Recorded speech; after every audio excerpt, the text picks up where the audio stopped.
Thank you very much, and thank you for that warm welcome. And there's a very good reason why I raced to get here tonight, which is I've spent a fascinating 2 hours this morning with Dan Dennett and found the conversation enormously enlightening. We don't agree on everything, but there's a very fruitful discussion, I think, to be had. And I'm delighted to meet Alister, who I've had a very, very interesting email correspondence with. So for me, I feel this evening is going to be a very, very interesting event, and I so wanted to be here to hear this conversation that I turned everything round to get here. So I think we've got a great treat ahead of us. I'll just very briefly, I probably don't need to introduce Dan Dennett in any great detail to many of you. He's written a series of remarkable books which have gained great respect in many parts of the world, including his home country, America. His latest book, I think, is a hugely important contribution to the American public culture and must be seen in that context. So I think it's very kind of, in some ways it's quite a difficult one for the English reader to find their way into the book. And I find it fascinating to hear him talking about the particular context of America. So Dan Dennett is a professor of philosophy at Tufts University. He's written a number of books: Consciousness Explained, Freedom Evolves, and he lives in North Andover, Massachusetts, and has a farm in Maine. That's what I learned this morning, which I thought sounded really amazing.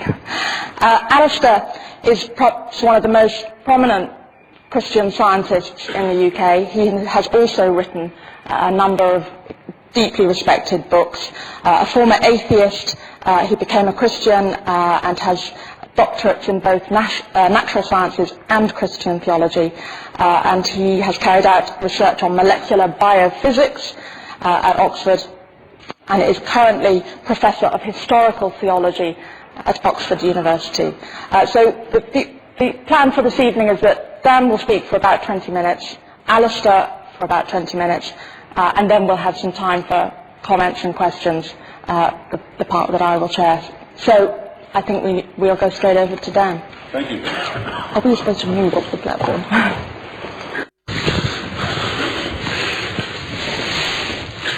Thank you very much, Madeline. Can we get to my slides? There we go. Yes. Let me say a word about the title of the book. If I told you that I wanted to study the pharmaceutical industry because it was a very important industry these days, after all, if we live through the threat of bird flu, it'll be because of wonderful things that are happening in the pharmaceutical industry. I think most people would say, yes, by all means, study it with all the intensity you can muster. It may make a few people uncomfortable, but it certainly, we should make sure we do it right. If I said in exactly the same tone of voice, and I think while we're at it, we should also study organized religions with the same intensity, because they're very important factors in the world today. A lot of people would sort of draw back in horror and say, you mustn't do that. It's just not done. It's blasphemous. It's sacrilegious. It's rude. To which I want to say, well, that may be, but we're going to have to do it, and that's the spell that I want to break. The taboo against subjecting religion to the same level of scientific scrutiny that we address all other really important phenomena to. So that's the meaning of the title. Now, the British edition has this picture of me on the cover, and I noticed that a lot of people have been sort of remarking at this sort of strange resemblance between me and one of my heroes. I really don't know what this is about. I don't know why they say it, but it's really coincidental. In fact, I've had the beard. I'd already had the beard for 10 years before I read The Selfish Gene, so it isn't deliberate in any case. But now I want to turn directly, in the little time that's available to me, to a very brief account of what's in my book. And I'm going to start. Oh my goodness, this is out of order. Well, that'll do. Here we go. There we go. What is this? What we have here is, of course, a dairy cow. And the question is, who designed it? Who designed the dairy cow? And the answer, of course, is, well, the dairy cow was designed for millions of years, you might say, by natural selection all by itself. It was a wild species. This is the aurochs, which is the ancestor of the dairy cow. And at that point, the aurochs, what was it for? It was just for itself. Aurochs were for making more aurochs. But then, when the aurochs became domesticated, it came eventually under conscious, deliberate, one might even say intelligent design. Breeders who were set on taking this beast and turning it into something for human purposes, redesigning it, optimizing it in various ways, in effect reverse engineering the cow and engineering the cow into something for human purposes. And what I want to say is that much the same thing is true of religions. Religions haven't existed on the planet forever. They are in fact a quite recent phenomenon. In fact, organized religions are more recent than the domestic cow. That they evolved from wild ancestors, and that they're still evolving, and that if we want to understand religions, we need to subject them to very careful scientific scrutiny. Religions are brilliantly designed products. It's no wonder that religions have the hold over us that they do. They've been designed and redesigned for thousands of years by human beings, and for tens of thousands of years and more by evolution, by natural selection. They have an evolutionary history, which we should try to get to the bottom of as best we can, and we can. So in other words, what I'm talking about is reverse engineering religions. Looking under the hood to see what makes them work, trying to figure out how the features that they have got the way they got. Some of them are the products of intelligent human re-engineering. Some of them are the products of essentially blind human tinkering, like early domestication, and some of them are more ancient still and really owe their existence not to any human engineering at all, but to the engineering that's done by evolution, by natural selection. With a phenomenon as remarkable as religion, but also as familiar to us as religion, it helps to get a little distance, to make the familiar strange. And so one of the things I try to do in my book is let's be Martians. Let's be Martian biologists who arrive on this planet and are rather struck by a number of phenomena. And I want to draw your attention to a few phenomena that might really fascinate a Martian biologist, just because they're surprising. Now, what on earth is this? Would anybody like to hazard a guess at what this is? Is it a whale? No, it's not a whale. Is it a tongue? No, it's not a tongue. Is it something in a petri dish? Is it bacteria? No. Any other guesses? It is, in fact, a satellite image of approximately 1 million people gathered on the banks of the Ganges River in 2001. That would impress Martian biologists. Goodness gracious, look at all those vertebrates, all those hominids gathered in one place. What on earth is this about? Other things that would impress the biologists is this crowd in St. Peter's Square, or this crowd in Mecca. What would impress the biologists from Mars is that these are tremendous expenditures of time, energy, money. They are incredibly robust phenomena, and the question is, what on earth is going on here? How did all this originate? That's one question the Martians would want to know. What is it for? How does it perpetuate itself? And they would be quite sure that all of these questions have good answers, whether or not we can get to those answers, because one of the lessons of biology is that nothing this robust and this expensive happens just by chance. It's not just an accident. Something, in effect, has to pay for this biologically, and we have to get to the bottom of that. Here's another thing that might really impress you or a Martian biologist. Go out in the meadow and you see an ant climbing a blade of grass. And you watch this ant to see what he's doing, and he's climbing and climbing and climbing. And you think, what's this ant doing? And he keeps climbing. If he falls, he climbs again. If he falls, he climbs again. This is Sisyphus rolling his rock. What is going on here? He climbs until he gets to the very top of the blade of grass. You think, well, what benefit accrues to the ant here? What's this all for? Is he hunting for food? Is he lost? Is he showing off to potential mates? What benefit accrues to the ant from all of this activity? And that turns out to be the wrong question. No benefit accrues to the ant, none at all.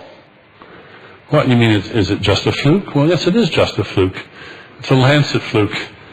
Dicrocelium dendriticum is a small parasitic brainworm that has to get into the belly of a sheep or a cow to continue its reproductive cycle. So what it does is it commandeers a passing ant and hops into its brain and drives it like an all-terrain vehicle up the blade of grass to improve its chances of being eaten by a cow or a sheep. And the salmon swim upstream to find the places they have to go to spawn, to lay their eggs. Dicrocelium dendriticum simply hops into a brain of a passing ant and lets the ant do all the hard work. This is pretty spooky. Here we have a hijacker, a parasite that infects the brain and induces suicidal behavior on behalf of a cause other than one's own genetic fitness. Does anything like that ever happen to us? Ugh. Well, I'd like to point out to you that the Arabic word Islam means submission. It means surrender of self-interest to the will of Allah. But Islam is not alone in this. This is a not very good photograph of a piece of a parchment page that I found in a Paris bookstall about 50 years ago. And what it says is, Semen est verbum Dei sator autem Christus, omnis quiaudet eum manebit in aeternum. It's very nice to those of us who like memes and mutations, is that Christus, you may notice here, right, just about in the middle, is written with a chi and a rho, so it's a mixture of Greek and Latin. And then whoever the scribe is doesn't know that the rho is an R and has written an R after the chi and rho. So this is a nice little instance of the mindless copying that's going on in this case. Well, what does this mean? It means the Word of God is a seed, and the sower of the seed is Christ. Now, that's not quite as, perhaps, as shocking an image, the image of the Word as a seed, as opposed to the Word as a parasite that commandeers the host. But in fact, many in Christianity embrace that latter image as well. Consider these words. The heart of worship is surrender. Surrendered people obey God's word even if it doesn't make sense. Where did those phrases come from? They came from the recent book by Pastor Rick Warren, The Purpose-Driven Life. So it's not that Christians abhor the message, the image of themselves as selfless servants of an idea that has attached itself to them. They actually glory in it. They celebrate this idea. And in fact, I want to point out that we all celebrate this idea, religious and secular alike. Because there are, in fact, many ideas to die for, not just Islam and Christianity. Think of all the people in the 20th century who sacrificed their lives to further the well-being of the idea of communism. They were making a terrible mistake, but they certainly devoted their lives to it. Or democracy. Probably everybody in this room has a relative who gave up his or her life to further this cause, or justice, or freedom. I live in Massachusetts. Just to the north of Massachusetts is the state of New Hampshire. Each state has its own license plate. This is New Hampshire's. Live free or die. That is the motto of the state of New Hampshire. The moose cannot reflect on this. The moose cannot have this idea. Consider, is maximizing your progeny the summum bonum of your life? I don't think so. How many of you think that the most important thing in life is having more grandchildren than your neighbors? Not a single hand goes up. I'd like to point out to you, we're the only species on the planet of which that is true. This is a remarkable biological fact about us, is that we are in a position to replace our genetic imperative with other imperatives. It's something we do. It's a remarkable thing that we do. It is the key to our civilization, and it is, of course, itself the gift of human culture. It's because we have language, it's because we have culture that we have achieved this remarkable independence from our genetic imperatives. It's ideas, not worms, that hijack our brains. Ideas that can replicate, that can be passed from brain to brain. They're what Richard Dawkins has called memes. His book, The Selfish Gene, is just now 30 years old. And in that book, he suggests that human culture consists of items which are analogous to genes in important ways.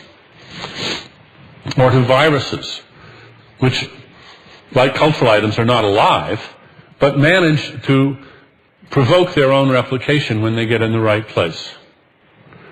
Well, what is a virus really? I have a definition of this, which, by the way, has recently been picked up by some biologists who say, exactly right. What a virus is a string of nucleic acid with attitude. It's not alive, it doesn't have a brain, it doesn't have a mind. It just has something about it which provokes its own replication when it gets in a cell. Ideas can do that too. And the ideas of religion are the ones that I want to talk about, and I'm going to talk about them. I realize I've just about used up my time. Here's a nice quote I found in a theologian. If survival of the fittest has any validity as a slogan, then the Bible seems a fair candidate for the accolade of the fittest of texts. Not the truest, not the best, not necessarily just the fittest. In the legitimate biological sense, it's had the most offspring. There are more copies of the Bible around than any other text. In that sense, it's fit. It says nothing about whether it's good for our fitness, but who cares anyway? None of us care about our biological fitness. You just admitted that. There's not a person in this room that thinks that their biological fitness is worth worrying about. We all have other axes to grind. We all have other projects that we think are more important. We're all prepared to devote our lives, and maybe even to die, for one idea or another, not our genes. And human culture is itself one of the fruits on the tree of life. Now, in my book, I give a sketch of how this happened, the evolution of human culture, and particularly the evolution of religion. And I'm not going to, because I've run out of time just about, I'm not going to go into it here beyond to say that it starts with a hyperactive agent detection device, which is your capacity, your disposition, when you see something you don't understand, to say, who's there and what do you want? To look for agents in the world, more agents than in fact there are. So we begin to populate our minds with imps and goblins, fairies, gods, leprechauns, all sorts of invisible agents. That's not religion, that's just superstition.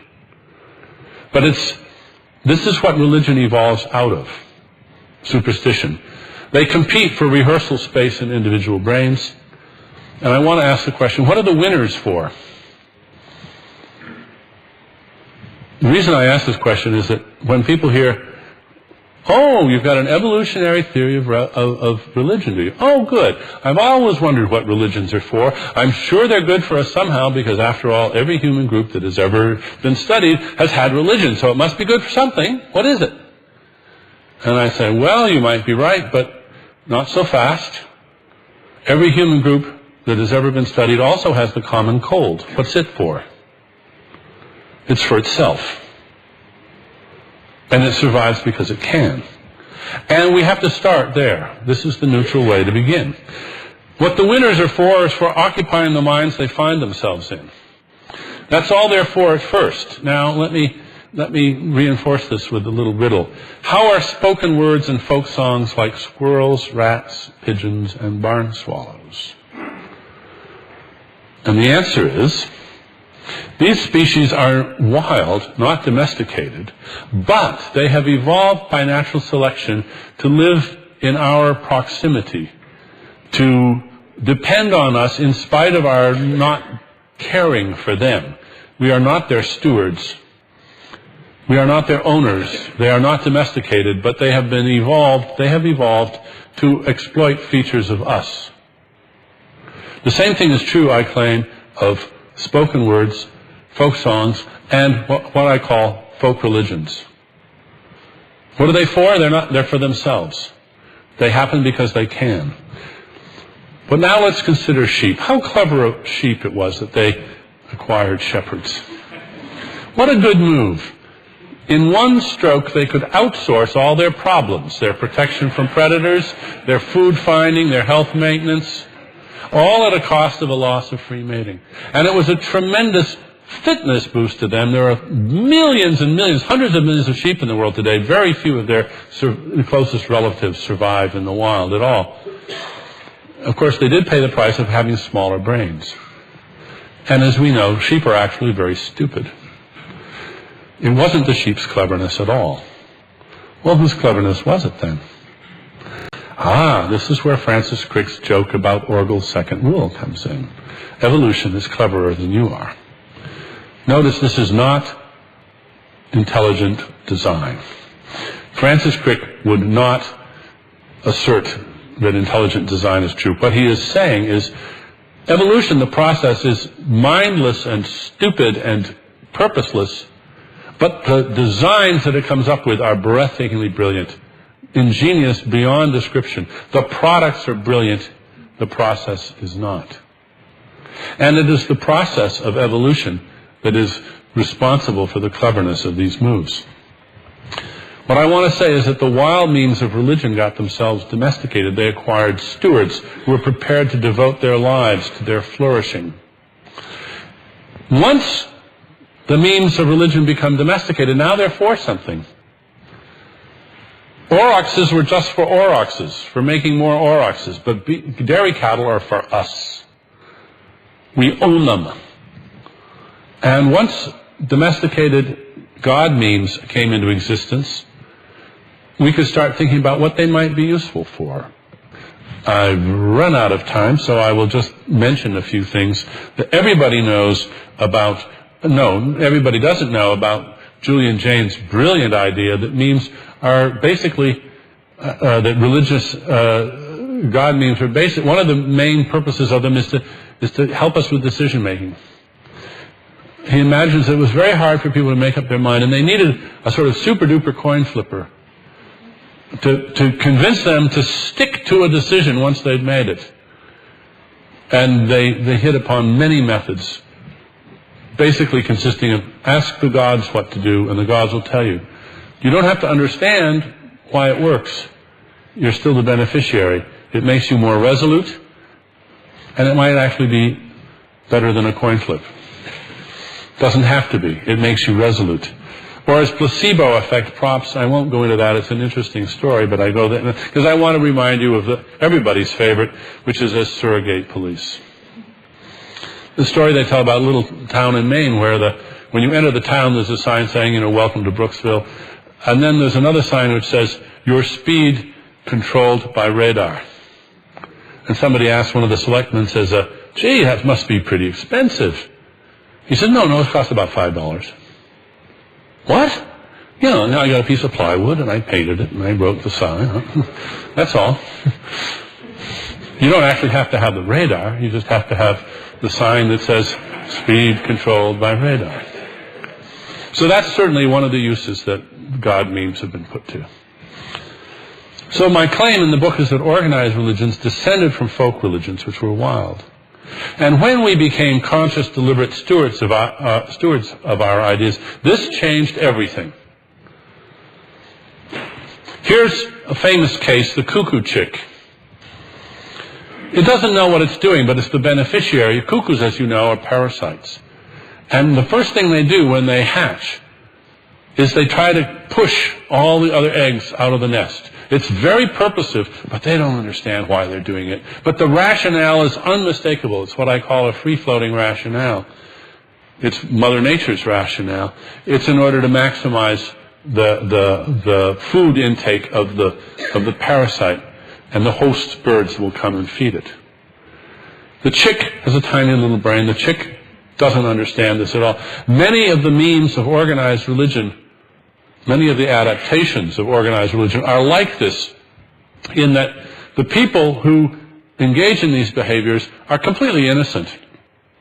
They don't understand why they're doing what they're doing. They have no evil intent, but the strategies they are employing nevertheless have very powerful effects in preserving their religion in spite of in the face of contest. There's one big difference, and this is the one I want to point out. When we become stewards of our religious means, because we have those big reflective brains, we can understand these rationales. The cuckoo chick can't be embarrassed or ashamed, but a human being can. And one of the points of my book is to show some of the adaptations for organized religion that have arisen and draw to people's attention the fact that they have rationales that may not be entirely as presentable as they thought. Who benefits? When folk religions became organized religions, there was a shift from the free-floating rationales to the represented rationales. The rationales of the stewards were responsive to other goals, to represented goals, like the goals of those people that domesticated the cow and the sheep and all the other animals. I'm just about at the end here. I think, in fact, maybe this is a good point to stop, because I actually used up more than my time. I'll just mention one more. Belief in belief.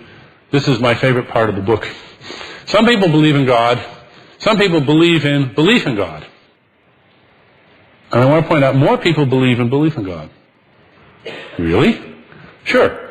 All the people who believe in God, with very few exceptions, also believe in belief in God. What's that? If you believe in belief in God, you think belief in God is a really good thing. It's really important that people believe in God. I hope everybody believes in God. I hope I continue believing in God. That's what it is to believe in belief in God. So everybody who, to a first approximation, who believes in God also believes in belief in God. And then we have all the people who've lost their faith, but who still believe in belief in God, who regret that they've lost their faith, who are embarrassed, who are ashamed, who are hoping to recover their belief in God. And it turns out that belief in God is not playing the role that it used to. The big social role today is played by belief in God. And that changes everything. On that note, I think I should stop. Thank you very much for your attention.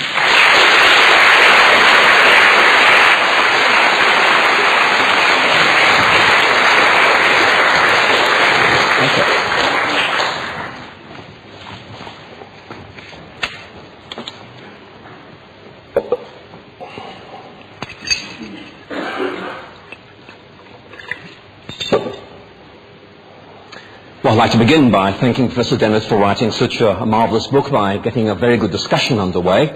And in 20 minutes, obviously, all I can do is pick up some points. I wish I had more time, but I think he's given us a lot to think about.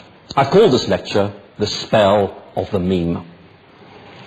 Why hasn't religion died out? I mean, I think it's a central question. As many of you will know, a few months back, the World Congress of the International Academy of Humanism took place in upstate New York.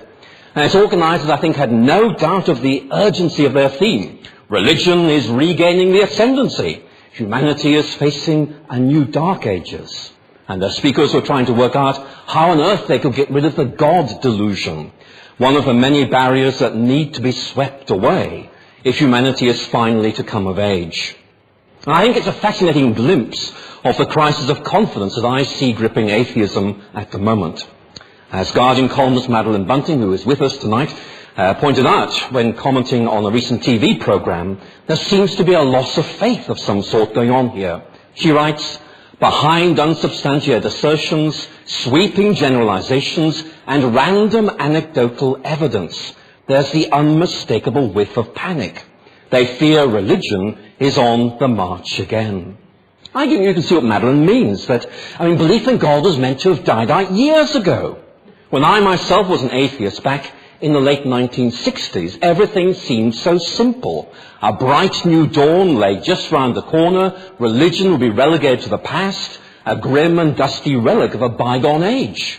And God was just a kind of cozy illusion for losers, best left to very inadequate and very sad people. Just a matter of time, waiting for nature to take its course. Now, of course, I was in very good company in believing this sort of thing. I think it was the smug, foolish, and fashionable wisdom of the age. And like flared jeans, it was accepted enthusiastically, if just a little uncritically. I arrived at Oxford from School of Marxists, believing that religion was the cause of all the world's evils. And as an intellectual Darwinian, it seemed to me obvious that the idea of God was on its way out, and they would be replaced by fitter and more adapted ideas like Marxism. I was a bright, to use Professor Dennett's language. But it didn't work out like that. At Oxford, to my surprise, I discovered Christianity. It was the intellectually most exhilarating and spiritually stimulating thing I could ever hope to describe. Better even than chemistry, a wonderful subject that I had thought to be the love of my life and my future career. I went on to gain a doctorate for research in molecular biophysics from Oxford and found that, really good. But I knew I had found something better, like the pearl of great price that Jesus talks about in the Gospel, which is so beautiful, so precious, that it overshadows everything. It is intellectually satisfying, imaginatively engaging, and aesthetically exciting. But obviously that raised some questions for me, because I'd been taught that science disproved God, that all good scientists were atheists, that science was good and religion was evil. It was a hopelified, simplified, binary opposition, of course, not unlike George Orwell and Animal Farm. 4 legs good, 2 legs bad. But it suited me just fine then. Yet my newfound Christian faith brought a new sense of fulfillment and appreciation to my studies and later my research in the sciences. I found that belief in God gave a new direction, a new animus, a new impetus to my investigation of nature. I gave up the sciences to read theology, but I still love them and try to keep up in the literature. And above all, I have a passion for trying to relate Christian theology to the natural sciences, and hence, I suppose, my presence here tonight. So I turn now to engage with Professor Dennett. An excellent book, lots to talk about, only time to talk about some things. The first point that Professor Dennett made that got me nodding my head in agreement comes very early in the book. People sometimes feel very defensive about religion. Religious people often get very defensive when challenged about the basis of their beliefs, and very often that does hinder any serious debate about the nature of faith. I think he's right there, and I know precisely what he means. I suspect the issue really is that a challenge to faith often threatens to pull the rug from under the values and beliefs that have sustained someone's life. But that, I think, is a general problem with any significant worldview, and not just a religion. I gave a lecture last year, I give many of these, on the religious views of Richard Dawkins. And it's very standard stuff. I argued that Dawkins' atheism was not adequately grounded in argument or evidence, and represented a very skewed reading of natural sciences. Afterwards, I was confronted by a very angry man who told me I had destroyed his faith. His atheism had rested on the authority of Richard Dawkins, and I had thrown his life into turmoil. Now, part of me, I suspect the unregenerate part of me, felt that that was just too bad, and that he ought to have been more critical about evaluating evidence. But another part of me noted that some beliefs, not all but some beliefs, matter so much to us that we base our lives upon them. We all need to examine our beliefs, Professor Dennett is right, especially if we are naive enough to think that we don't have any. So how, I wondered, would Professor Dennett clarify the distinction between a worldview and a religion? The distinction is notoriously imprecise, and many would say it's constructed by those who have some vested interest to defend. And here I must confess some puzzlement. Professor Dennett tells us that, I quote, "A religion without God or gods is like a vertebrate without a backbone." Now, if I were leading a sixth form discussion about how we might define religion, that would be the first definition to be considered, and I need to say, the first to be rejected, because it is so inadequate. What about non-theistic religions? Vertebrates, by definition, have backbones. The concept of religion does not entail God. So why that definition? I initially thought it was because Professor Dennett has American Protestant fundamentalism in his gun sights. It's a very, by the way, American book, as Madeline was hinting. But after I'd finished reading the book, I think I could see another explanation. If I've understood him correctly, Professor Dennett wants to explain religion in terms of evolutionary theory, and above all, the idea that belief in God confers some kind of survival advantages. So religions that don't believe in God don't really fit that bill. Very briefly, I have to say very simply that I was not persuaded by his account of what religion is. I think most religious people would find it actually quite difficult to relate to.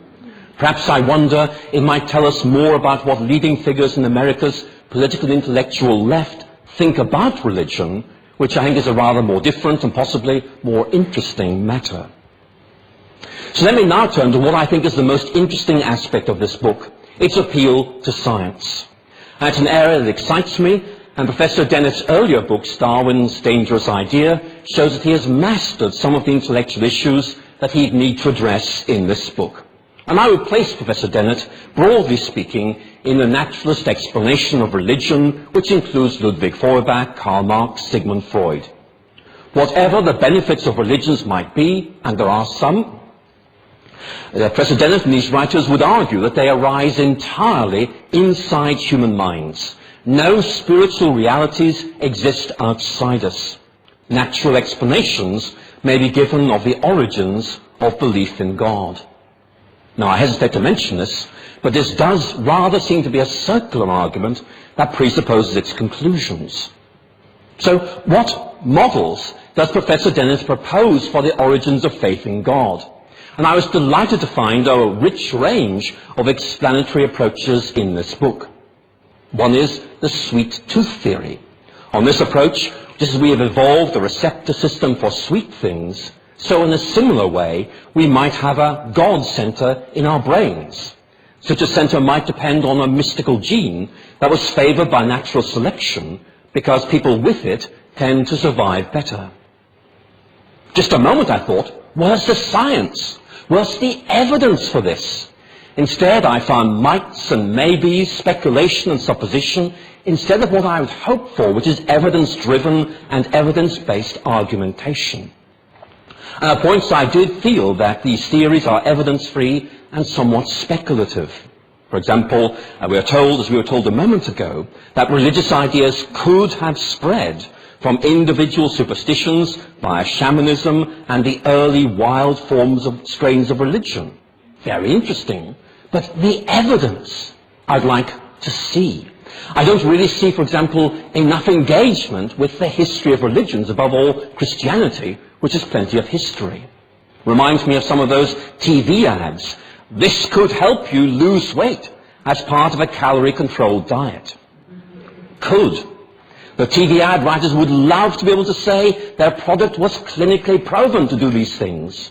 But they don't, because the evidence really isn't there. Now, obviously, I wish I had time to do justice to Professor Dennett and to engage with each of the major models that I noted in working through this book, and sadly, I just don't have time. So what I want to do, if I may, is focus on the one I think is the strongest, and that indeed was the one Professor Dennett mentioned most in his presentation, which is the idea of the meme, a hypothetical cultural or intellectual replicator. And with this model, as you heard, religions might be memes that infect our brains. They're not necessarily parasitic, but they could be symbiotic, conferring advantages on those who are infected. So let's think about this. Is belief in God a meme? It's an idea that Richard Dawkins floated back in 1976, and it lingers to this day. And I remember when I first came across this idea back in 1977, I was very excited by it, because I was beginning my career as an intellectual historian, and I felt that this might be a rigorous science-based approach to cultural intellectual development that would actually aid my investigations. Others I know felt the same. But as I began to check this one out, it didn't really help me at all. It just didn't work. And after 10 years focusing especially on intellectual developments in the late Renaissance, I came to the conclusion it didn't work. But the real problems are far deeper. The meme is just an hypothesis. One I would want to argue that we simply don't need because there are better models available, for example, in economics or in anthropology. If genes did not, if we couldn't see genes, we'd have to invent them. The evidence demands a biologically transmitted genetic replicator. But memes cannot be observed, and the evidence can be explained perfectly well without them. As Maurice Bloch, who's professor of anthropology at LSE, commented recently, I quote, "The exasperated reaction of many anthropologists to the general idea of memes reflects the apparent ignorance of the proponents of the meme hypothesis of the discipline of anthropology and its major successes in the explanation of cultural development without feeling the need to develop anything like the meme at all." So at this stage in my argument, the issue is simply whether memes exist, irrespective of their implications for religion. I would argue that many scientists, in fact possibly most, are skeptical about them. As Simon Conway Morris, who's professor of evolutionary paleobiology at Cambridge, pointed out, memes seem to have no place in serious scientific reflection. I quote, "Memes are trivial, to be banished by simple mental exercises. In any wider context, they are hopelessly, if not hilariously, simplistic." Now, in reading this book, I have to confess I was puzzled that the arguments of such leading critics of memetics were not identified and confronted point by point. And my concern is that this book, in my view, makes a critique of religion dependent on a hypothetical, unobserved entity which can be dispensed with completely to make sense of what we observe. Isn't that actually a core atheist critique of God, an unobserved hypothesis that we can dispense with easily in matters of explanation? If I were an atheist, I would want to drop this mimetic approach altogether, which I think simply weakens your case, and head back to the safer territory of Marxist dialectical reading of history, which in my view is much more intellectually rigorous and evidence-driven. But far be it for me, as a lapsed atheist, to tell those of you who still believe how to do your job. Anyway, what do memes actually do? Professor Dennett tells us they spread beliefs, like beliefs in God. So, are all beliefs spread by memes, or just the ones that anti-religious critics don't like? Is there a meme for atheism? Professor Dennett offers us a simple taxonomy of memes. On the basis of that, I think they might. And since there is no compelling scientific evidence for these things anyway, is there a meme for believing in memes? Now that seems to me to be a real problem. Maybe belief in God is caused by memes. What about atheism? Anyone familiar with intellectual history will spot the pattern immediately. My ideas are exempt from the general pattern I observe for other people's ideas, so they're explained away.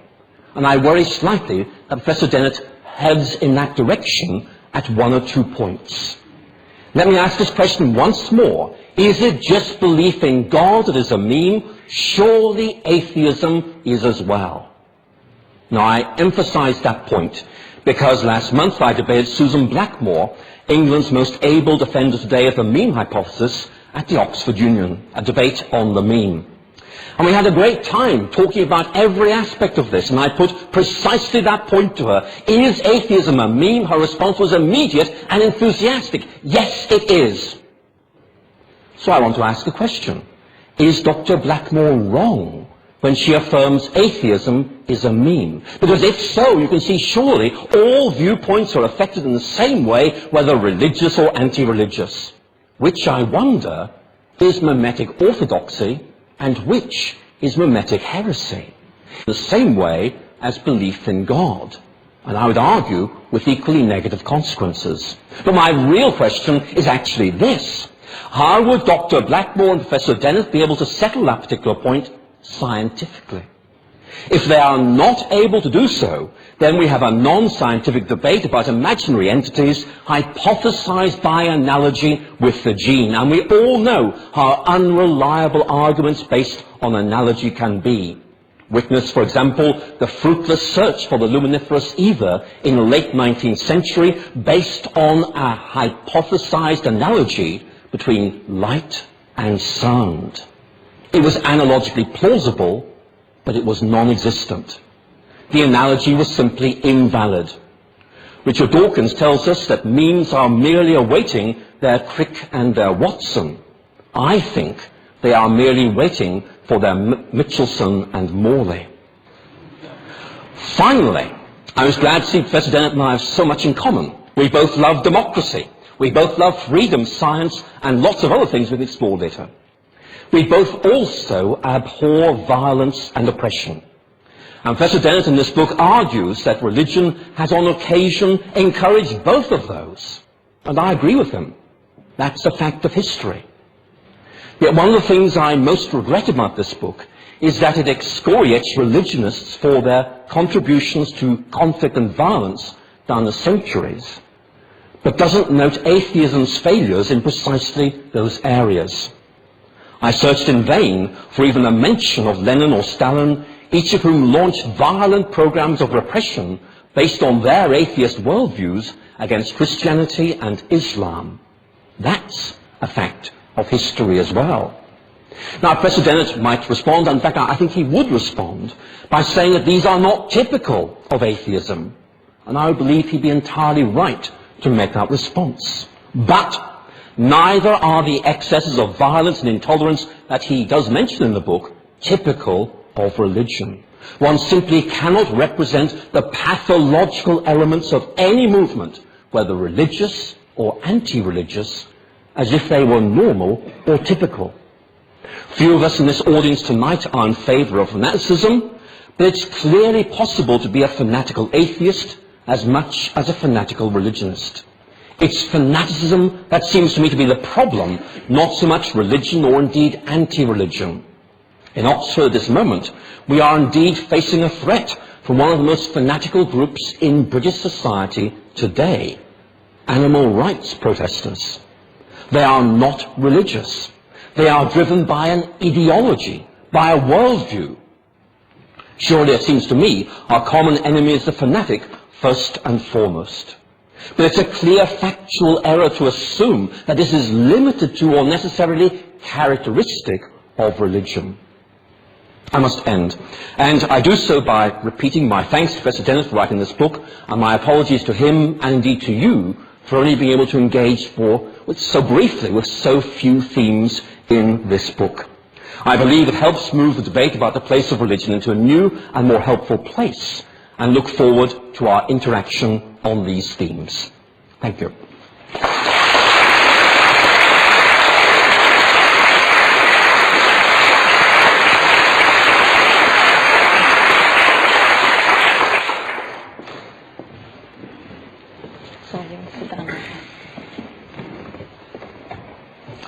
Well, that was absolutely terrific. I think it would be the right thing to do for Dan to have a chance to respond perhaps to some of Alister's points. If we could perhaps have a few comments before we open it out. Sure. First of all, Alister, you're pounding on an open door. Yes, of course, scientific ideas are memes, and atheism is a meme. Yes, that's not the point. The point is not to criticize anything by calling it a meme. On the contrary, it's to provide an explanatory basis. So, yes, of course, Dr. Blackmore was right to say, yes, of course, atheism is a meme. How many of you think there are words? How many of you think that words are in your ontology? You believe in words? Or are you not so sure that words exist? I think words exist, but if you think about them, they're extremely puzzling. What are they made of? They're not sounds. They're not made of ink. It turns out that the concept of a word is a very abstract. We're so familiar to us that we don't tend to realize just how strange words are as a category. If you believe in words, then you believe in memes, because words are memes that can be pronounced. Then there's the memes that can't be pronounced, like fashions and other behaviors. And then there's large complexes of memes. The existence of memes is not in doubt at all. The importance of a theory of memetics is still to be debated. Alister is right that, and he cites two, Morris Bloch and Simon Conway Morris, who have expressed their dislike of the concept of memes. Have I dealt with them? Yes. Are they serious critics? No. In neither case, in particular, I think Morris Bloch's animadversions against memes are thoughtful but distinctly answerable, and I think I've dealt with them in several.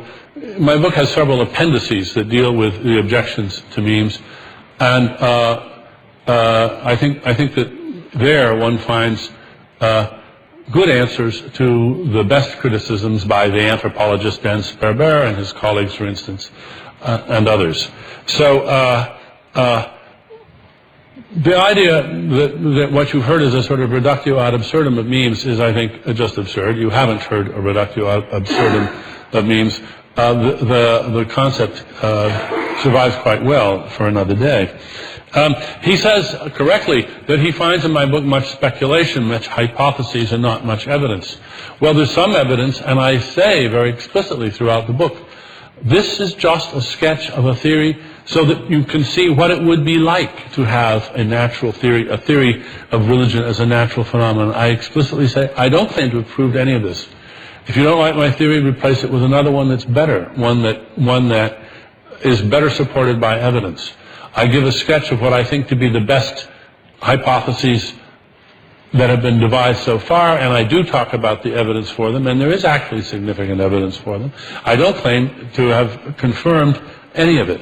That's the point of the book, is to call for more research, including research that doesn't make use of the concept of memes. The main importance to me of the concept of memes is precisely to get away from the otherwise extremely attractive position which he actually mentioned, that if religions have survived and are so dominant in human life, it must be because they aid our survival. Maybe, maybe not. If you assume that at the outset, you're not being objective. They may aid our survival. They may only survive. They may survive as sort of unshakable habits. If you resist that hypothesis at the outset, you're not doing objective science. The way to find an objective standpoint from which to investigate the hypotheses is to acknowledge that cultural items can spread whether or not they're good for us. Graffiti, spray can graffiti, pornography, all sorts of dubious or fashions. You don't have to suppose that they're good for us to look at them with an evolutionist's eye. Some of them are wonderful for us. There's absolutely no doubt about it. Maybe some of the means of religion are really good for us. That is an open question which we can explore scientifically. What about non-theistic religion? Alister cites my definition my point that a religion without God or gods is like a vertebrate without a backbone. As I go on to say, I'm quite prepared to look at vertebrates without backbones, to look at what might be called former religions. I just need a definition for the sake of argument, and I choose to include the presence of a belief in supernatural agents as key, as core to my definition of a religion. But I'm quite prepared to also to look at what I would in fact submit, that given that definition of a religion, then there are lots of things which call themselves religions today that aren't really religions. Why do they call themselves religions? Well, for one thing, because you can get wonderful tax breaks if you call yourself a religion. Scientology wasn't called a religion at the outset. It's a religion now because it gets a great deal from the government by being a religion. It doesn't have any gods. Many people have, in effect, given up the supernatural agents. They're non-theistic, but they still want to cling to the prestige of calling this a religion. There may be very good reasons for doing that, but let's not kid ourselves. That's not what religions used to be. It's what they have sometimes, for some people, become. If we want to look at the whole panoply, we should look at the religions which still have agent gods, supernatural agent gods, and those that don't. One sees the fossil traces of all that agency in every religion. I think it is the most important uniting feature of all the things we call religions. It's also true that many of those religions have become effectively annihilated. The agency has been draining out of them, and we're now left with what we might call former religions. I'm not sure where Buddhism fits in there. Buddhism, it seems to me, that's a religion with a long, long history, which has never had supernatural agency. But I think that's not... Well, we could have an argument about the practice of Buddhism as opposed to the belief. Every religion has its Unitarians, its elite sophisticates who love the themes and don't like the supernatural side, and so they leave it out. Yeah, I'm not sure that's going to work on Buddhism. But anyway, Alister, there was I want to just say how much I appreciate that response, but I do want to respond to it. Okay. Yes. I also wondered if you could pick up a particular point that Dan made, which I wanted to have your insight on. Sorry, can you hear me a bit better? There was just one point that I wanted Alister to pick up on, which was this idea Islam is submission, and the idea of surrender, which is very important in the Christian tradition as well, the idea of surrender to the will of God. And I wondered how you would respond to Dan on that issue. I can't and shouldn't speak for Islam. I'm a Christian, and therefore it would be important to do that. The idea is there in sections of Christianity, in late medieval mysticism, Meister Eckhart, the idea of Gelassenheit.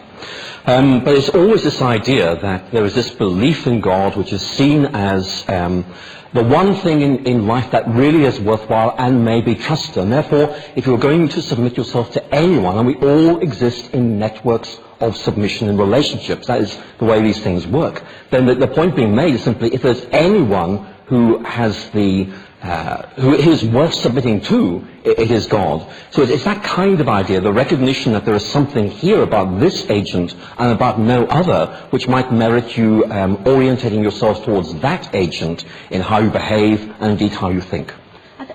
It seems to me, sorry, can you hear me properly? Can you hear the microphone? Comes and goes. Sorry, I'll speak up, but it just seems to me that this concept of surrender is not just a late medieval mysticism idea. You'll get it in Rick Warren, The Purpose-Driven Life. You get it in all kinds of Christianity, all expressions of Christianity. And it is, I think, probably one of the things that most puts off agnostics, atheists. Well, let me come back to it then. I mean, it's certainly you find Augustine, for example, talks about the service of God being absolute freedom. But the point that Augustine is trying to make is that we exist in a network of relationships where, whether we like it or not, we are either exploiters or being exploited. And what Augustine is trying to explain, maybe he explains it imperfectly, is that in his view, God is the one who engenders within us a way of acting, a way of living, which actually liberates us from other lesser entanglements. So there's a very strong sense that this is about we all exist in some relationship, dependency, some relationship. We're not totally autonomous. I mean, the Enlightenment vision, I think, is very difficult to sustain. What Augustine is saying is that this is a liberating relationship. But in any relationship, there's got to be some other person you're relating to. And for Augustine, it is by this relationship with God that you bring about the spiritual liberation, which is so important for him. The trouble with that, I think, is that that same liberation is seen by so many as liberating them from the normal constraints of decency to each other.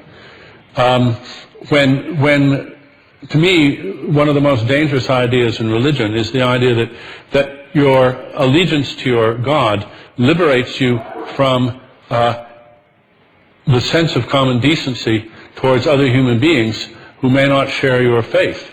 This has certainly been a major source of the difficulties in perhaps not all typical religion, but when religions go toxic, it is typically because the people have got it into their head that behavior that they would otherwise view as completely abhorrent is justified because they've been liberated from the constraints of society by their faith in their idea. Well, if I could respond to that, I mean, for me, as someone who's read the history of the 20th century, one of the greatest sadnesses and even one of the greatest paradoxes is that some of the worst excesses were committed by those who believed that the elimination of religion was the best way ahead to securing a better world. I think that the truth of this matter is there is fault on all sides, and I'm certainly very happy to own up to any problems my side has had and work to do something about it, but I think there needs to be honesty all round on this front. Can I go back to the meme, because that is something I would like to talk about. Briefly, because I think the meme in a way is a well-trodden debate, and perhaps there are other areas of this which are more kind of novel. But if you wanted just briefly, and then I've got one last question before we...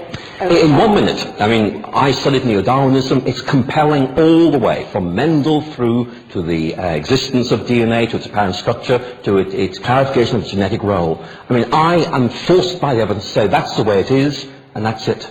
I don't see any evidence for this meme. It's being generalized in terms of ideas, in terms of words. It is so vague as to be undefinable and unrefinable, and therefore I have real problems with it. Was there anything in the evolution of religion, which there's much more detail in the book than Dan had time for, but the way in which shamanism, divination, ancestor worship, these were the sort of raw materials that got built up into, you know, domesticated, institutionalized religion. Were there any points in that explanation which you found intellectually robust enough? I would have liked to have seen something else. I would have liked to have seen, for example, looking at the history of one religion and saying, look, at this point we can see this, at this point, because it's documented. My real concern is that I did not see a robust engagement with history. It seemed to me to be slightly speculative. I would dearly have loved to Professor Dennett have said, right, let's take a single case study, go for it, and really try and explain it, because then it would be much easier to have a discussion. But I fear that I just didn't find the raw material for that kind of engagement I really would have liked. I think what Dan's trying to do is stimulate precisely those kinds of concerns. And I would want to say that the next thing should be a case study so we can check out whether this works or not. Yeah, it could be a lifetime's work, doing every religion, trying to see if it matches up. Okay, I'm sure there's lots of people that want to make comments and questions. If you could be as concise as possible. There's mics on either side of the room, and I will try and catch your eye. There's very bright light, so forgive me. There's a gentleman right at the back. We'll take 2 or 3 questions at a time. So if the speakers could just make a note of questions to come back to them. The gentleman at the back, and then there was somebody over on this side. There's a gentleman there, yeah. My name is Nico Heller. Question really for both speakers, and the same question really. Is it possible to think and to theorize about such a thing as religion from the outside? I mean, can an atheist really, really have an opinion on religion, or would that not be something that could really only be fully understood by having faith? Okay, the gentleman over there. Is there any more hands? Yeah, there's some in the middle, so perhaps a mic could move over into the middle over there. At the back. Is there a gentleman at the back? Yeah. My name is John Meakin. Perhaps my question is a little similar, and that is, I'd like to hear whether the 2 gentlemen here think that science and religion are in any way compatible, because it seems to me that on the one hand, we tend to link all religion in a bad category and all science in a good category, whereas I think there is good religion and bad religion, and there is good science and there's definitely not so good science. Are they in any way compatible? And because over the last few weeks and months particularly, we've had a huge amount of raging debate on television, notably with Richard Dawkins, in which the whole situation has been heavily polarized. Yeah, I think my comment relates actually to the previous two questions, and it's an issue that the Reverend brought up, Professor Alister brought up in his talk, which was when he was describing atheism as a meme much like religion. And it relates to both these questions, because there was an assumption there that one can't understand the debate if you're on the atheistic side. One can't understand how a religious person can hold that meme. And it's precisely because memes should be subject to counterattack and subject to a process of defense, whereas the religious meme says, oh, well, it's about faith. So it's got a kind of inbuilt self-defense mechanism that resists any of that kind of attack. And I think that was exposed by the previous two questions. Right, maybe because of these questions are quite similar theme, perhaps we'll see if we can... There's a gentleman in the middle over here. Anybody else got a point? Stunned into silence by... So, my name is David Wood, Fellow of the Royal Society. I have a question for Professor McGrath. Clearly you think that the explanations of religion given in Professor Dennett's book don't apply to your own religion because your own religion is reasonable and you have good scientific reasons, whatever, for believing it. But do you concede that some of these explanations might apply to some of the other, no doubt, wacky religions and crazy beliefs about the supernatural that people have? After all, not all the beliefs are compatible or consistent, so we need some other account for these other beliefs. So do you concede that any of these explanations might be valid in at least these cases? Why don't we start with that last question, Alister? And well, thank you very much for that question. It's a good question. I think I'm puzzled by Professor Dennett's model of religion. Religion is a very complex entity indeed, and it has ideas, but it also has narratives, it has values, it has rituals, it has structures, and one has to use a multi-layered approach to make sense of this. I personally find Roy Bhaskaar's approach, set out, for example, the possibility of natural and others, the idea of stratification, different levels, with a non-reductionist interaction between them. Now, as I was reading Professor Dennett's book, my question was really, at what level is he aiming? Is he aiming at the level of ideas? What is the level which he is doing this? And certainly, for example, if you look at the evolution, I use that word perfectly happily, of, for example, religious ritual, you can see developments that are shaped by the environment. But it's not uniform. For example, Islam and Christianity are very, very different. I generalize, but Islam on the whole tends to resist cultural assimilation. Christianity thinks it's a good idea because they have very different understandings of what God is all about. So certainly, there is something here, and that's why I think it's so good to begin this discussion. But I don't think it's actually at the level that Professor Dennett thinks it is. And that's why I think, we need more reflection on this. In my own case, I'm a Protestant Christian, and Protestantism in effect came into being because it felt there's a need for self-reflection and critique. And I represent that strand. It is extremely self-critical and prepared to reject what's wrong, hold on to what's good. So I'm very happy to be stimulated to have this discussion. But again, I just think that religion is very, very difficult to define. In fact, I go further than that and say that actually, as a category, religion really, I think, is a product of the universalizing tendencies of the Enlightenment, which actually wanted everything to be pretty much the same. And I just don't think that works. I don't think there is a single definition of religion, which is why I've pressing Professor Dennett a little bit. I think actually there are individual religions, and we've just got to learn to live with that. There may actually not be a single unifying definition that actually holds them together at all. Are there any other points that you wanted to pick up from... Well, I will, but then I must make way for Professor Dennett. Very briefly, if I may, 2 points. One is science and religion, are they compatible? Well, clearly, they are both such broad categories that actually it's extremely difficult to generalize. What I would want to say is you will find religionists who are excruciatingly rude about science and ignorant of its methods. You will find scientists who are excruciatingly rude about religion and ignorant of its beliefs. That's just the way life is, I fear. But I think there is a habitable in-between zone, which I think merits further exploration. That's where I would certainly place myself. I would certainly say that in recent years there's growing interest in this, partly because it's just seen as being so significant. So I think there is room for further advance, but there are debates that need to happen along the way. Question back there, basically, I think the implication of the question was that somehow religious memes are sort of way so well defended they don't critique themselves, whereas everybody else's memes are, basically subject to rational belief. I have difficulty with that. A, because I believe that question to show the self-referential paradox. In other words, my ideas are rational, yours are not. Well, actually, all of us are caught up in a matrix of complex factors that need to be more carefully examined. But again, I mean, my conversion was purely intellectual, purely intellectual. I was an atheist, believing it offered the best explanation of all things. I became a Christian believing it offered a best explanation. So either my atheist memes or my Christian memes were faulty at some point, but I believe the same argument would actually apply to whichever state you chose to look at. I think my real concern is that some people use memes in a way that somehow seems to override the basic idea of rationality. And I find that quite puzzling. I don't think Professor Dennett does that, but I think that may have been implicit in the question.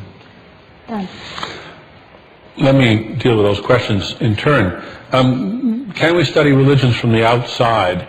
I think absolutely yes, and I think it is the claim that we can't, which is very familiar coming from many people in many religions, that you have to have faith in order to study faith. This is, I think, simply an unacceptable defense mechanism which must be rejected out of hand. There is absolutely no reason why. It reminds me of the claim that some feminists make that only women can study women. We would never let bankers say, you have to be a plutocrat to study bankers. We would never let actually musicians say, you have to be a fine musician to study music. And we shouldn't permit the religious to say, if you don't have faith, you can't study us. In fact, in my book, I propose, recognizing that ignorant study of religion is not a good idea, I propose, I have a modest proposal. Let the religious leaders in any religion who are leery of letting scientists study their religion, let them set a really demanding entrance exam in all of their beliefs and all of their rituals, and they can give it, they can describe, they can set this exam themselves, and they can grade it themselves, and any scientist who wants to study religion who can't pass the exam is excluded from cooperation. However, they also have to give that same exam to some of their own priests, and they have to be blind graded. I submit that this will deal with that problem quite satisfactorily. Whether science and religion are compatible, it's not a question of whether they're compatible. I'm not saying that science should do what religion does. I'm saying science should study what religion does. And science can study what religion does, whether it's compatible or not. Religion is a phenomenon in the world. It's many phenomena, as Alister says. It's a very complex matter. Science is used to studying very complex matters. The biosphere is very complex. There's many, many different species. There are many, many different species of religion. Absolutely. They differ in all sorts of interesting regards. If you really want to understand that complexity, instead of just glorying in it and saying, oh, it's much too complex to study, you study it scientifically and you begin to eke out taxonomies, and you try different taxonomies, and you see what makes the taxonomies hold up better than others. And indeed, we'll find former religions, we'll find assimilations, we'll find things that didn't seem similar at first, which now turn out to be very similar. We'll find things which looked very close at first, turn out to be really very different. That's what you learn when you adopt a rigorous scientific attitude. The fellow at the back who talked about inbuilt defense mechanisms, that's, I think, one of the things that I'm particularly pleased with in the book is that I describe a variety of defense mechanisms which have evolved over time. They've evolved culturally. This is not in your genes. These are good tricks. They are ways that religions protect themselves from rational scrutiny and from other threats. And the people who employ these tricks do not have to understand them. They did not design them themselves. They did not figure out why they work. They don't have to. They are simply the beneficiaries of these strategies in the same way that the cuckoo is a beneficiary of the strategy of pushing the egg out of the nest. Now, for the cuckoo, that's in the genes. In human beings, it's in the memes. You don't have to understand it. You don't have to have figured it out yourself. But you do have to have been implanted with that idea by your co-religionists, And that's why you say the things that you say. I'm very glad you raised the issue about the exam, because it was one of the things I had meant to tackle you on this morning. If you study a religion from the outside, which I would agree with you, entirely justified and legitimate exercise to do, but inevitably there are going to be points of not understanding or of missing something. And the idea that an exam would be an appropriate test of understanding a religion completely horrified me. I just thought, Dan really hasn't got it. That bit there, I thought, he really doesn't understand. But a faith can be a lived experience. It's not a body of knowledge on which you can be tested. It's a living experience, which perhaps may be something that you accumulate, experience at different times in different ways. I learned a few years ago, to my amazement, that when young composers submit pieces in composition, music composers submit pieces to be judged for prizes. Typically, it's changing now, alas, typically instead of submitting, say, a tape or a CD, they submit the score. And the judges silently read the scores and judge first place, second place, third place on the basis of their silent reading of the scores. And I thought, boy, I can read music, but I can't do that. And I marveled at the capacity of composers being able to read scores at that level of acuity and to capture what was going on in the music well enough to make confident and agreed upon judgments. Now, I quite agree with you that faith can be a matter of a life lived. I do not agree with you that we can't study that in the same way that composers can study scores. You don't have to hear the music to judge it. You can study it. I'm saying, can you test it in the way that you were describing in an examination? Alister, were you wanting to... Well, I was just intrigued by this. First of all, I thought it was a very good question. I'm very interested indeed by your answer. But again, if I can just go back to something I noticed when I was younger. I mean, when I was an atheist, I was looking at Christianity from the outside, and I saw people not doing certain things, which I thought actually might be quite interesting, and being forced to do things which seemed to me deadly dull. And I couldn't see for the life of me why they were doing that. And I think it's only later I discovered a kind of animating factor or sort of inner propensity which drove them to do that.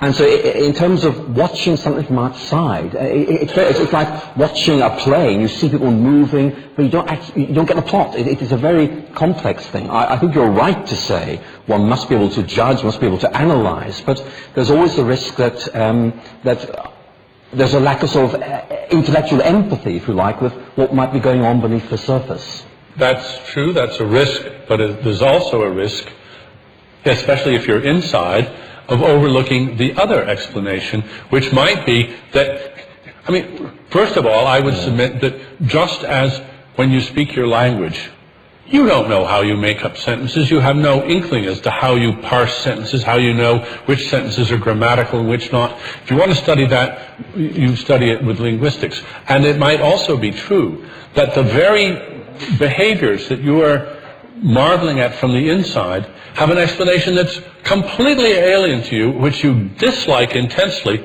and yet it is true. That is one of the things that science can do. I think we've got time for another round of questions before the speakers sum up. There was a gentleman right at the back that I did indicate towards. Where's he gone? I'd like to turn this... hang on one second, and then there was somebody in the middle, and then somebody down here at the front afterwards. Could we perhaps turn the house lights up? Yeah, can we turn the house lights up? Is there anybody around who can hear me? No.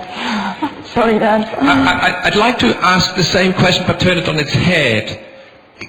Can a scientist ever be outside the experiment or outside the sphere of observation? In other words, is there such a thing as this kind of true impartial observer that sort of like, archetypical positivist scientist?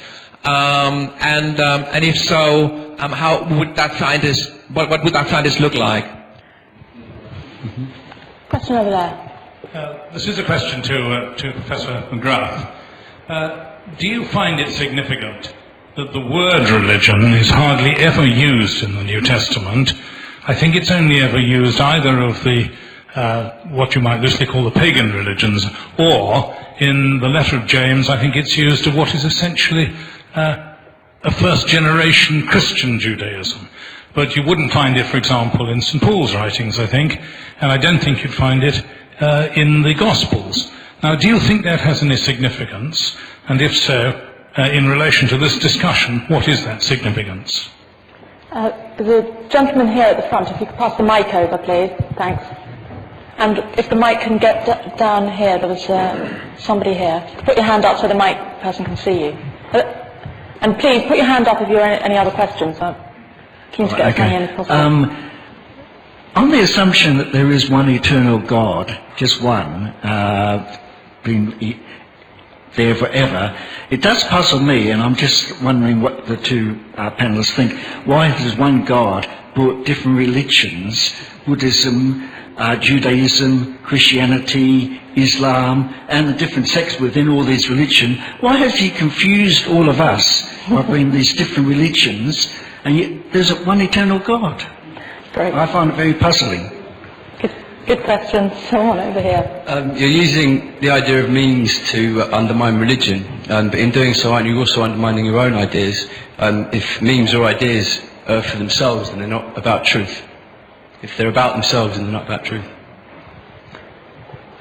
Question here. I just wanted to raise the question of faith.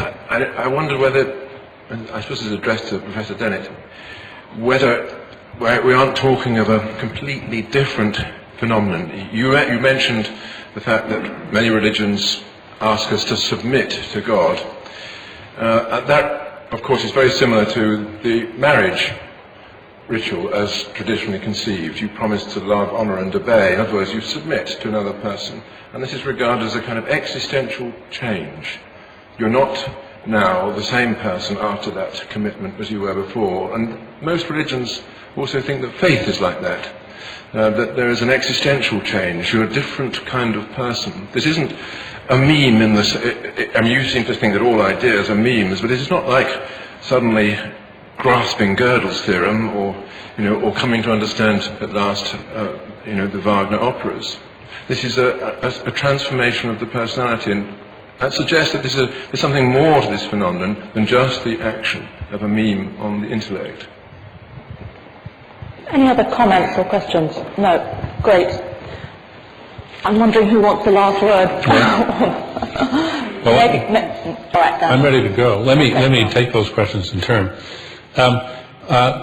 Can a scientist get outside of science, was the first question. And the answer is, in a certain sense, is no, but science has dealt with that. We know that individual scientists are biased and hopeful, and that they can't be trusted to be objective, and that's why science has all of these built-in systems to protect scientists from their own subjectivity. That's why we do double-blind experiments. That's why we have peer review. Scientists are just as fallible as anybody else, and they can get their heads in awful twists because they are so eager to have their hypotheses proven. That's why they have devised all these impersonal methods for protecting them from their own credulity. And it's interesting that religion doesn't have anything that's remotely like that. Now, on the question of faith, several people. Oh, you want to just come back? I'll come back. I think come back at the end. I'll come back. Right. One of the interesting things about the concept of faith, or I will say the meme of faith, is that it absolutely doesn't exist in any folk religion. It is people who are engaged in folk religions don't even realize they're engaging in a religion. They don't have a concept of religion. They don't think of it as a religion. It's just part of what everybody knows in the local group. It's completely continuous with their folk science, just the lore that everybody knows.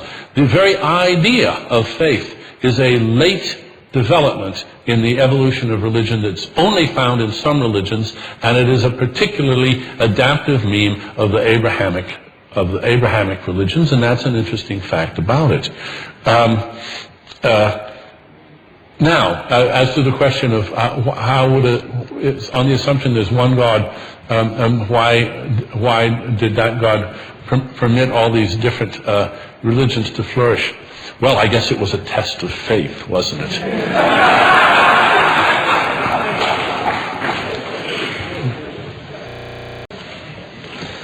Just to respond to some of these, I mean, religion does try very, very hard to validate its ideas through debate.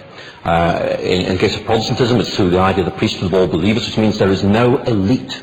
Everyone has a say in trying to work out whether this idea is right, whether this is actually a legitimate interpretation of the Bible. It is about a deprofessionalization of the entire debate. It's not a sort of exclusive group who make the decisions. It's everyone. So I think there is a mechanism there.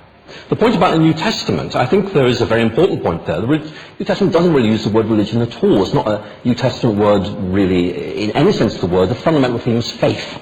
Faith is understood as a relational thing, not primarily a cognitive thing at all. There's this relationship that's established, and that then radiates outwards into how you behave, how you worship, and so on.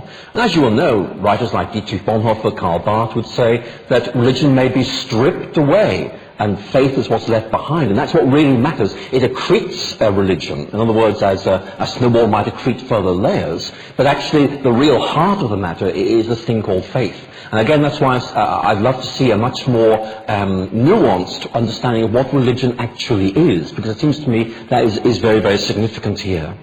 The point about memes, well, my problem is that, again, I simply do not see the evidence for that. I mean, Professor Dennett says that Simon Conway Morris's critique may be set to one side. As far as I'm concerned, it's still on the table, because there is this question: how on earth do we make rational adjudications in a communal sense if there are these things called memes? And it seems to me that raises some very interesting questions, which makes the idea of memes actually dispensable. And therefore, I think there's a further discussion to be had here. So it seems to me that that is really a very important point to take further. But the final point I want to make in response to questions from the back is, it seems to me there's a very interesting question here, not so much about scientific subjectivity, but actually as to whether there are limits to the scientific method. In other words, whether there are going to be some things which actually by their very nature lie beyond what science can tell us. For example, what is the point of life? Or another question, is democracy better than fascism? I mean, these are live issues. And it's no criticism of science, I think, to say there may be limits to what it's saying. It's simply a question of working out what those limits are and working within them. My problem simply is with those who press way beyond them and then call the result science. Well, that's an extremely thought-provoking evening. It's time to draw it to a close. Just briefly, on the religion point, my understanding is religion wasn't really used as a word until the Enlightenment.